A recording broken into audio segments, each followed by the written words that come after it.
Hoje, dia 1º de maio, Dia do Trabalhador. E o presidente Luiz Inácio Lula da Silva decidiu não comparecer ao ato do dia 1º de maio em São Paulo pela primeira vez neste terceiro mandato e optou por gravar um vídeo exibido em cadeia de rádio e televisão em todo o país. Em pronunciamento vinculado nesta quarta-feira, Lula afirmou que a Controladoria Geral da União e a Polícia Federal desmontaram um esquema de fraudes no INSS que operava desde 2019. Pela primeira vez, o presidente comentou esse assunto. Vamos ouvir. Na última semana, o nosso governo, por meio da Controladoria Geral da União e da Polícia Federal, desmontou um esquema criminoso de cobrança indevida contra aposentados e pensionistas que vinha operando desde 2019. Determinei à Advocacia Geral da União que as associações que praticaram cobranças ilegais sejam processadas e obrigadas a ressarcir as pessoas que foram lesadas. Em sua fala, o presidente também destacou algumas outras medidas consideradas por ele importantes para o trabalhador, como o projeto de lei enviado ao Congresso que isenta o imposto de renda para quem ganha até R$5.000 e a redução para quem ganha entre R$5.000 e R$7.000. O presidente Lula também anunciou que o governo vai iniciar o debate sobre a redução da jornada de trabalho e o fim da escala 6x1, que prevê 6 dias de trabalho e 1 de folga na semana. Mas enquanto o presidente estava falando isso, opositores do presidente aproveitaram a deixa para criticar a gestão do petista. Aqui em Minas Gerais, por exemplo, o governador Romeu Zema, que é pré-candidato à presidência da República em 2026, ironizou a permanência do ministro Carlos Lupe no Ministério da Previdência do governo Lula após as fraudes do INSS. Quem tem todos esses detalhes é a repórter de política Mariana Cavalcante. Boa noite, Mariana. 2026 parece que já começou, né? Boa noite, Letícia. Exatamente, os pré-candidatos, já até auto-intitulado pré-candidato, porque se você pergunta para o diretório do Novo, eles falam, o Zema é o nosso presidenciável. Eles já estão a todo vapor nas redes sociais, fazendo ali uma gestão de imagem. E o Zema, que tem sido muito ativo nas redes, publicou hoje, dia 1º de maio, um vídeo fazendo diversas críticas ao presidente Lula, especialmente por causa desse escândalo no INSS. Ele critica o Lula, fala por que o Lula não demitiu ainda o ministro Carlos Lupe, pergunta do que o Lula está com medo, e durante esse vídeo ele veste uma camisa escrito 1º de maio, dia de luto, falando, né, sobre essa questão da fraude no INSS. Vamos assistir o vídeo? Hoje era para o Brasil estar celebrando o Dia do Trabalhador, mas na verdade está de luto, porque quem trabalhou a vida inteira foi roubado. Foram 6 bilhões de reais da sua aposentadoria. Sabe para quê? Para comprar joia, para comprar obra de arte, para comprar carrão tipo Porsche, Ferrari. E o que o Lula fez até agora? Nada. O Lupe continua ministro da Previdência. Como é que o Lula não demite um ministro que deixa roubar os aposentados? O Lula está com medo de quê? Que as investigações cheguem a mais companheiros dele. E eu não me calo. Vamos juntos acabar com essa quadrilha. Então, Letícia, o Zema, essa não é a primeira vez que o Zema publica um vídeo assim atacando diretamente o presidente Lula. Já faz alguns meses que nas redes sociais dele ele vem publicando assim frequentemente, 1, 2, às vezes 3 vezes por semana, vídeos pensados atacando o governo federal, o presidente Lula e também o STF, especialmente o ministro Alexandre de Moraes, e fazendo referência ao julgamento das pessoas que participaram dos atos do 8 de maio, lá na Praça Três Poderes, em Brasília. Então é um conteúdo que o Zema tem investido já há alguns meses. Começou ali mais ou menos naquela primeira visita do Lula aqui a Minas Gerais, ainda em fevereiro. Eles trocaram farpas, inclusive, no palco, e depois disso vem tendo esses conteúdos frequentes. Agora, o Zema não é o único pré-candidato das eleições de 2026 que aproveitou o dia 1º de maio para fazer conteúdo. Outro foi o senador Cleitinho Azevedo. O Cleitinho, vamos lembrar, é um dos nomes mais cotados para disputar o governo de Minas no ano que vem. E o Cleitinho, ele é interessante porque ele é um pré-candidato ali de direita, que vem negociando, inclusive, para ver vai ser ele ou vai ser o Nicolas Ferreira. Os dois são próximos ideologicamente, mas o Cleitinho apoia algumas pautas que o restante da direita não apoia.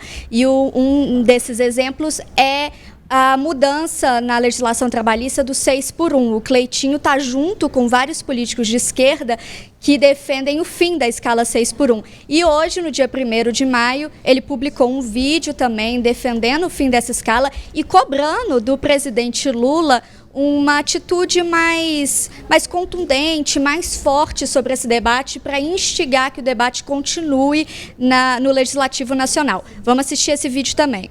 Hoje é dia do trabalhador, eu quero ver qual outro político vai tocar nessa ferida que eu estou tocando aqui. O trabalhador faz uma escala miserável de 6x1 e ainda tem que receber um salário de R$ 1.500. Inclusive hoje no feriado, está trabalhando. Sabe qual que é a escala do político? 3x4. Inclusive está aqui, ó, um monte de privilégio e regalia. Agora presta atenção no discurso em cadeia nacional do presidente Lula. A segunda medida é que nós vamos aprofundar o debate sobre a redução da jornada de trabalho vigente no país, em que o trabalhador e a trabalhadora passam 6 dias no serviço e têm apenas 1 dia de descanso. A chamada jornada 6x1. Está na hora do Brasil dar esse passo, ouvindo todos os setores da sociedade para permitir um equilíbrio entre a vida profissional e o bem-estar de trabalhadores e trabalhadoras. Lula, que dia que você vai começar a fazer isso? A reunir lá no Congresso Nacional? Porque que vocês estão reunindo lá nos bastidores é só para não deixar a anistia passar. Sobre acabar com a escala 6x1, até agora vocês não fizeram isso. E eu estou aqui à disposição, inclusive lá no Senado, tem a minha PEC que acaba com a escala 6x1 e faz 5x2, inclusive para dar incentivo aos empresários, para poder reduzir impostos, para poder reduzir a desoneração da folha. E até agora vocês não falaram nada. Não adianta só discursar, tem que praticar. Eu quero falar que eu vou apoiar. Eu sou oposição ao seu governo, mas não sou oposição ao Brasil. Eu não sou aliado de você, mas eu sou aliado do povo. Inclusive, acima de qualquer ideologia, primeiro o povo, depois o povo. Então pode contar comigo, todo trabalhador, que a gente vai acabar com essa escala miserável de 6x1. Vamos pra cima, tamo junto. Então, Letícia, como a gente pode ver, são aí nomes que já têm se colocado como pré-candidatos, e aqui é importante a gente destacar, são pré-candidatos. A legislação eleitoral não permite que eles se assumam como candidatos, falem que são candidatos, eles só podem falar a intenção. Mas tanto o Zema já mostrou a intenção de ser um presidenciável no ano que vem, quanto o Cleitinho também tem falado sobre a sua intenção de concorrer ao governo de Minas em 2026. E aí eles aproveitam estes momentos, como o dia 1º de maio, para fazer esses conteúdos, chegar nos eleitores, iniciarem aí um debate e também testarem, né, colocar o pezinho ali na água e testar seus nomes para ver como é que está a recepção do público para 2026. E os dois opositores do governo Lula aproveitam também para fazer essas críticas ao atual governo federal. É com você, Letícia. Obrigada, Mariana, pelas... Larissa, a gente já viu movimentações de todos os lados, né? O presidente Lula fala, os adversários aproveitam ali o momento, faz o palanque, aí vem o governo ali, a Gleice tentar fazer a resistência. 2026 começou. Começou com tudo, né, Letícia? A gente tá o quê? Em maio?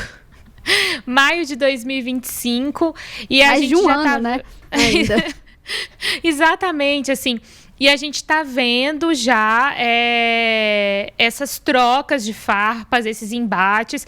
E queria registrar como tudo está acontecendo de forma muito rápida. As respostas, as réplicas, as tréplicas, muito rápidas, em vídeos muito bem editados, já postados nas redes sociais, enfim. Tudo muito rápido e tudo de qualidade do ponto de vista técnico, né? Se é que a gente pode colocar nesses termos. E aí, só para a gente retomar um pouco, primeiro da fala do presidente Lula, né? Acredito que de nada adiantaria também não fazer nenhuma menção ao escândalo do INSS, né? Mas também só passar por ela em um discurso do Dia do Trabalho, não sei se foi a melhor estratégia, né? Pode-se dizer que, pelo menos o governo não foi omisso, enfim, mas talvez naquele breve, curto espaço de tempo não fosse a melhor estratégia, né?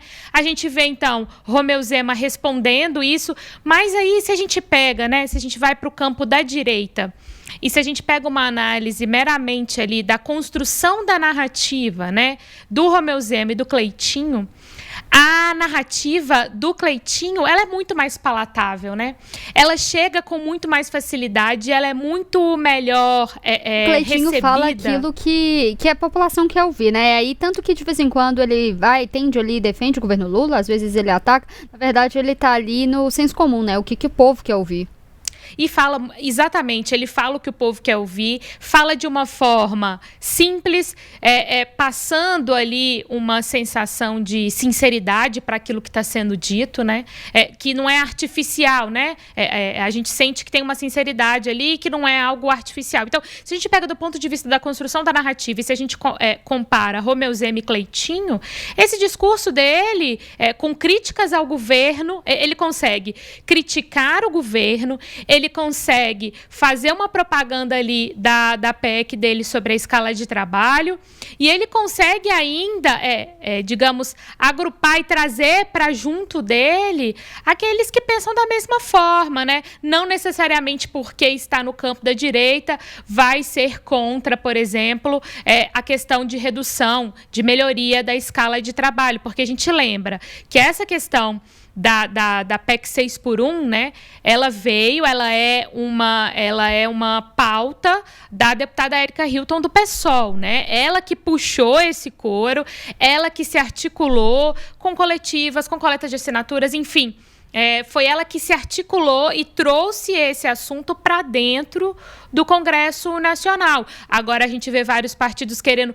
Aliás, logo depois a gente viu vários partidos apresentando suas próprias iniciativas e agora a gente vê, inclusive, partidos do espectro da esquerda querendo pressionar para que, de fato, essa proposta caminhe no Congresso. Mas, enfim... pegando, né, Letícia, esses dois vídeos aí que a gente pôde ver de Zema e Cleitinho, né? A construção da narrativa, ambas ali criticando o governo, mas como que uma é muito mais palatável que a outra. E a gente vê depois também o vídeo que a gente acabou de passar da ministra de Relações Institucionais, Gleisi Hoffmann, ela que sempre foi muito presente nas redes sociais. E uma observação que eu faço é que ela... eu acreditava, né, que, de repente, se tornando uma ministra ainda mais de relações institucionais, que precisa sustentar aquela articulação, aquela negociação constante com o Congresso Nacional e, em diversos momentos, uma negociação muito complexa e muito complicada, cheia de camadas, talvez essa presença nas redes sociais não fosse ser tão efetiva mais, ou que ela fosse maneirar um pouco mais nas críticas, mas parece que não, ela segue nesse ritmo, né, nesse tom de estar presente nas redes sociais, defender o governo, criticar o que tiver que ser criticado e continua nessa articulação. Ela que vem, inclusive, ela vinha ali de vitórias, né, que foi... Conseguiu a emenda, né, a questão das emendas. E da anistia foi uma derrota, a gente pode falar assim, porque a base do governo ali assinou, não sei se conseguiu reverter.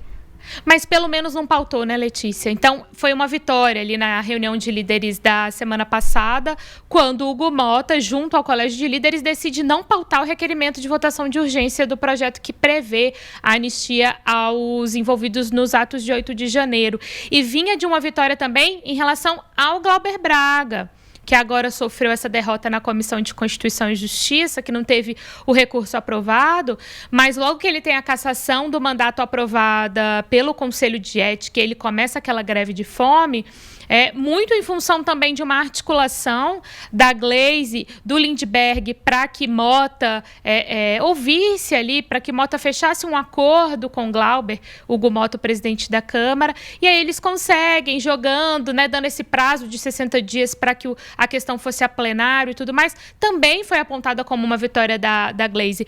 Então, assim...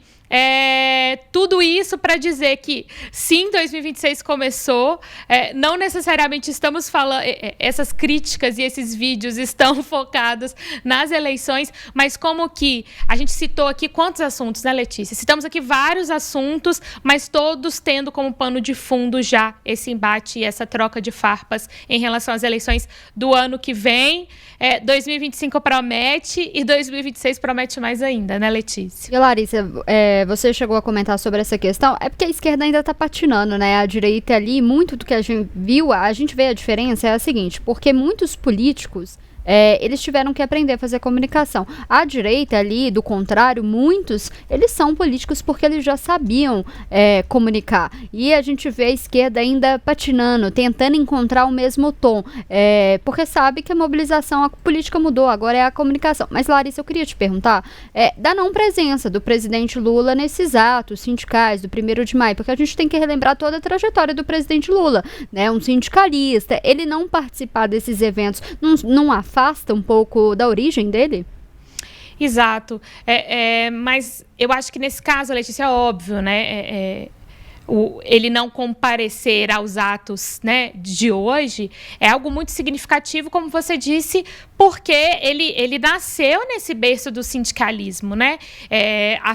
O Lula político, né, a figura dele enquanto político, surge com essa mobilização sindicalista. Então, ele não estar nos atos deste ano é algo muito significativo, mas que eu acho que se a gente coloca na balança, né, em termos de repercussão, em termos de desdobramentos, vamos lembrar o que aconteceu ano passado, né? Ano passado, quando ele esteve naquele ato, mas que foi extremamente esvaziado, ficou se falando daquilo durante muito tempo, serviu de munição muito forte para a oposição. Por quê? Porque era uma questão de imagem, inclusive, né? Quando e agora ele tem escândalos, né? Também tem a questão. Ele tem escândalos, né? Tem a questão do INSS também aparecer em público durante, né?